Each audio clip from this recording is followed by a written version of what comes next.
The Oscar-nominated Argentine 1985 film was at the center of the sudden firing last week of longtime Marvel Studios executive Victoria Alonso, The Hollywood Reporter learned.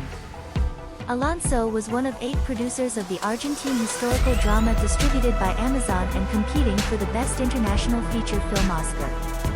But, according to sources, he violated his contract several times, taking on this role. After repeated warnings, the situation culminated the week after Academy Awards, eventually leading to his dismissal. It was a seismic shock at Marvel, where Alonso was a part of the Holy Trinity for years, along with Marvel Studios boss Kevin Feige and co-chairman Luis Desposito, who took the Marvel Cinematic Universe to higher levels than ever before. According to insider information, Alonso violated a 2018 agreement that included the company's standards for doing business, which stated that employees cannot work at competing studios. Sources say Alonso did not ask permission to work on Argentina, 1985, and did not give notice. When Disney learned of the project and its breach, his long-term service and veteran status led the company to grant him a conditional exemption. Not working on the movie anymore.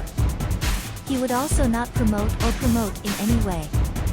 The case of senior executive working on a film outside the company's borders was deemed serious enough to involve the management audit team, and new memo was signed, according to an insider.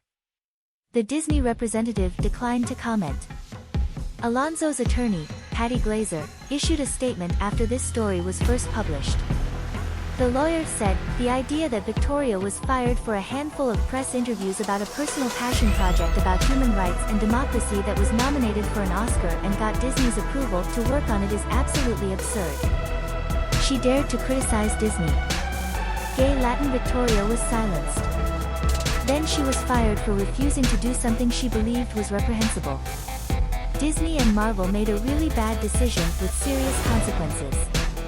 There is so much more to this story that Victoria will tell about it on this or that forum shortly."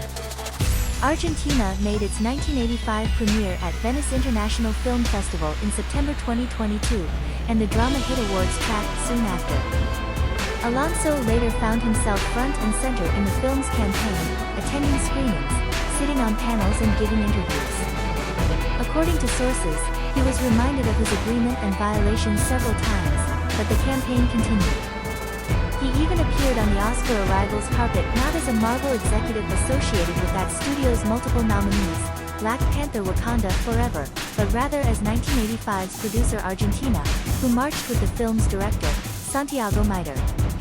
What also bothered Disney executives that, as Argentina was busy promoting 1985, Marvel's vision of visual effects as head of physical and post-production, visual effects and animation production more intense than ever. Over the past year, while Marvel has pumped out an unprecedented number of TV shows and movies, there has been a general impression that VFX artists have not been treated well by Marvel, singular vision. Alonso himself became more and more polarized, with releases receiving criticism for their below-average visual effects work, including the February movie Ant-Man and the Wasp: Quantumania. Another post-production talent says they avoided working with Marvel because of Alonso's reputation for being a challenger.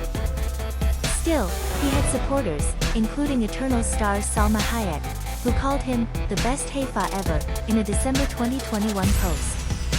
In any case, things came to a head after the Oscars and Alonso was fired. For Alonso, born in Buenos Aires, Argentina, 1985 was a personal story. Ricardo Darín plays Ricardo Darín as Julio César Stracera, prosecutor who leads case against country's military junta, whose reign of military terror led to disappearance of 30,000 people. "I've done a lot of stories about superheroes," Alonso told IndieWire in his story, which was published last month. "And I always wanted to tell a story about what happened in Argentina, because I had to be one of those 30,000 people." Alonso's firing shocked the town as its sudden nature and the reasons for it were unknown. Some have suggested that Alonso was silenced for being outspoken about Florida's so-called "Don't Say Gay" law that Governor Ron DeSantis signed in March 2022. "As long as I'm at Marvel Studios, I'll fight for representation," Alonso, who is gay, said while describing how he spoke to then Disney CEO Bob Chapek for 45 minutes on the subject at the 2022 GLAAD Media Awards. I'm asking Mr. Chaput, please respect, if we're selling family, take stand against all these crazy outdated laws. Disney took a stand against bill, causing conflict with the state government and eventual loss of special tax status. A move that would likely cost the company millions. But other sources say being vocal only increases Alonso's profile within the company. Asked to represent company on GLAAD board, he joined company's Pride 365 leadership team and struck a deal with company's publishing division to write a memoir. In any case, the VFX industry will be watching closely. Marvel is one of the most lucrative clients for houses due to the scope of its business. There are regularly over 2,000 VFX shots on support posts, sometimes more than 3,000 shots per movie. Meanwhile, it's unclear who will replace Alonso. But insiders acknowledge that whoever takes the post officially will face similar challenges as Alonso, who helped spawn an unprecedented 18 movies, TV shows, and specials that Marvel released in 2021 to 22. Says one visual effects expert, whatever criticisms leveled at it, it's not an island. Part of the problem is aggressive release schedules. This aggressive program may already be in the rearview mirror, as returning Disney CEO Bob Iger has indicated his intention to slow Marvel's output. Carolyn Giardina and Aaron Couch contributed to this report. This story has been updated to include a statement from Alonso's attorney.